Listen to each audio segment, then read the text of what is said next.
things with the audience here. Number one, I am not the investor for this house. I'm the contractor that was hired to come fix all of this guy's stuff. And the customer hired him, and I'm sure the dude told him a great sales pitch, got his money, gave him a half-assed product, and then left. And a lot of people are confused here as to why I get so concerned myself. It's not because I didn't get the job. I did get the job. I got a brand new lumber package sitting right here, waiting to be installed. So, I'm not an inspector. I'm a carpenter. I do work for myself. So I'm going to go over a couple of things, and we'll start with one of the most addressed things in the video, which is how do I know there's no flashing? It goes behind the deck board, blah, blah, blah, blah, blah. This is how I know. This is how I know there's no flashing. 100% there's no flashing. Do you need it?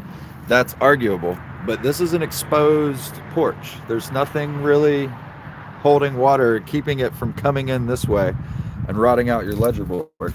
Which, by the way, he said he was going to fix.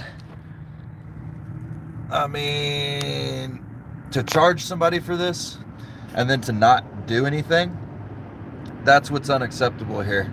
It's not the fact that this is going to fail or this is out of code because it's grandfathered in because it's so old, right? What he did was charge somebody for it and then not do the job. It's a huge pet peeve of mine because we are professionals. We have 5-star reviews and we're honest carpenters. Another thing, besides the garland from Christmas that's obviously out of date, say you don't need 5 stringers here, that's true. The math here is almost 55-inch spread. So if you do the math, you'll end up with 3.47 stringers needed. I would always round that up to 4. I would never come into 3, ever. I would never come into 3. I round up, and then I would still add an extra one because we overbuild everything here. Everything gets overbuilt, so nobody comes behind us and says, oh, this guy did some dumb shit. This guy did this guy rounded down. We don't do that. We overbuild, and it keeps all the questions away. Nobody will ever question our work. This post right here that's not fastened is another thing that you guys keep talking about. So it keeps shifting. It's shifted more. I've already done an update on this. But now it's almost touching the rail back here. So it not being properly fastened is definitely leading to a structural issue. But the guy tried to hide spraying some expander foam up there because it's pulling itself apart. But we won't get into that right now. The deck boards look good, right? Let me show you something. Let me show you what this guy did. Look at that angle. You can't see it all the way down, but in real life, these angles are all the way down this seam. So check your fucking saw for square and 0 before you make your cuts. Super easy, no big deal. A lot of people want to know how I know that these footers aren't in the ground. And there's a separate structure over here. I'll walk y'all to it.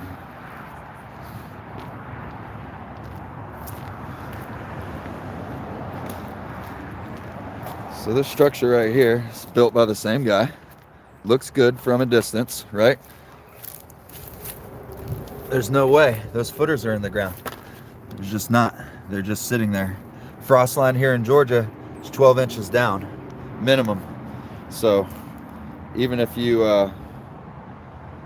say that this is fine because it's not that high, same thing for that one, it's not that high, it's going to keep buckling and it's going to keep buckling and heaving, it won't stop. So up here, this is another thing that's preference for me. I like my ledger boards a little bit longer so that the pressure doesn't come out of this seam right here. When you lock everything in, your pressure comes out of your seams, right? It releases out here. So if you don't have anything here to release that pressure into more lumber, you're putting too much load on your thing, especially not having hangers here. Like, let's be for real. There's no hangers. Super dangerous. Over here is his flashing job. This is the most improper fucking thing I've ever seen in my career. It's supposed to go 3 inches under the deck board sitting on top of the joist.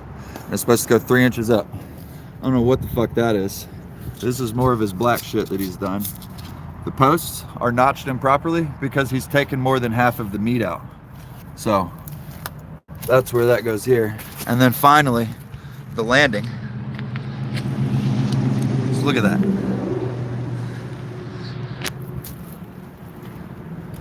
Ha! Goes all the way back. And then this old ass stringer away from the wall. I'm gonna pan up a little bit. I'm gonna try it. Weird camera flip. But these things will walk apart. It's pretty bad. So yeah, we have to tear all this shit out. Another thing, again, safety. Look at how close this step is. Look at my feet. That's not okay. Stairs they're too close together. And another reason why I'm an anal Karen about this shit. These are nails sticking out all the way down the handrail. Okay, so they kind of stop here, but all the way up for sure.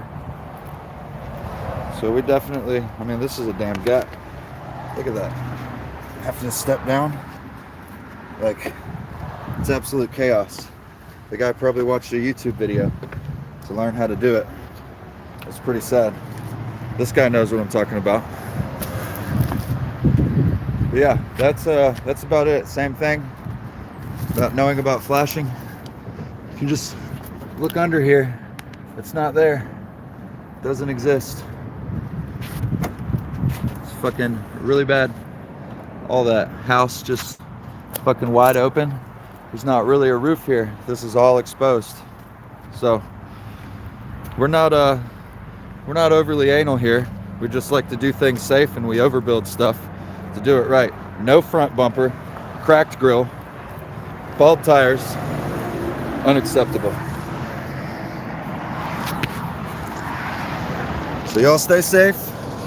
Make sure you know who you hire. And yeah, let me know if y'all have any questions. I'll be happy to answer them.